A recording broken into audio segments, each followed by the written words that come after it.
Sesame. This is something I created myself on this little camera.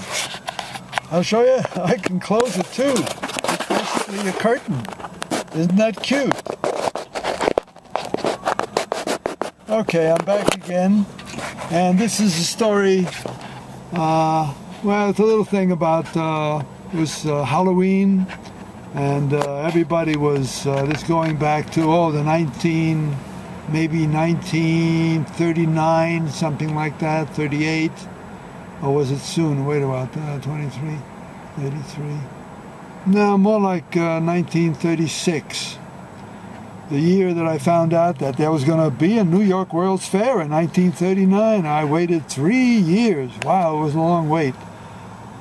Anyway, at school, there were a lot of incidents where mostly boys were chalking people, you know, either throwing, shooting powdered chalk at them with a little gimmick we made up out of paper, and where you could pounce on it and the chalk comes out of the end, an open end, and then there were, of course, the various colored chalks that we had in school, and which, of course, had to be stolen in order to have them.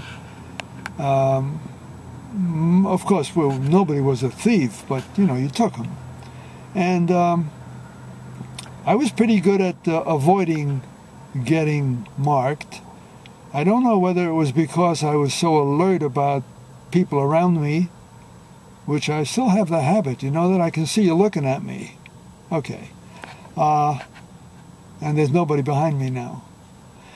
Anyway, so I was walking home. It was a long walk home.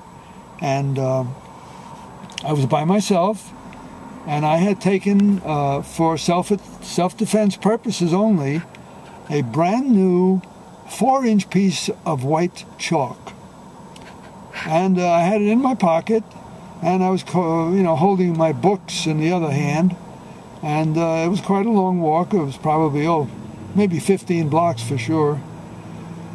And sure enough, in a neighborhood I was not familiar with, just passing through, all of a sudden there were like 5 kids my age blocking the sidewalk in front of me. And they were displaying, and each of them had in their hands a piece of chalk. Like, we're going to get you. Well, I was amazingly calm. I can't believe it. I wasn't, you know, I wasn't very forward, so to speak, or daring. And I was confident that I could run around them and they would never catch me. I was real fast. But I decided to try another tactic. I only had about a fraction of a second to think about it.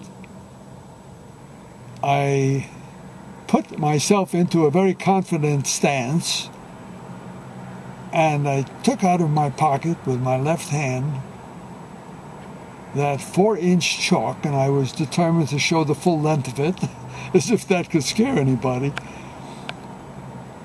But I said, here's what I got. And they just backed away. They backed away and let me through. I hope nobody's watching who was there. I mean, one of those boys. Anyway, I pulled another trick, even if you were. So that's the story on that one. And, I remember a fist fight in front of the class between one of the tough guys in my class and the teacher. And this tough guy, he already had a huge bandage on his cheek from something that happened that, you know, we didn't know about. Maybe it happened at his home, or maybe he had a fight with somebody before, or days ago, who knows, anyway. But he had a fight with a teacher. And the class, the teacher seemed to enjoy the whole incident. There was no winner. It was broken up. I forget how it happened. They just stopped fighting or something. Apparently the boy was quite a match for the teacher. He was half the teacher's size.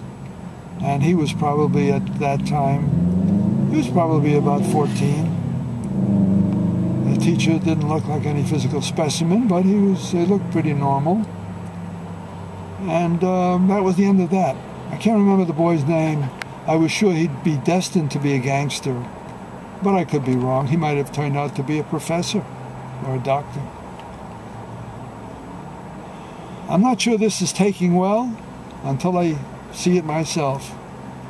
But anyway, it's another true story, 1.5 stories. And it's only because I have a chance to do it now without too much background noise. Every word is true. I hope you get some enjoyment out of it. And if you write a book, give me some credit. This is Empathic Sam. Bye.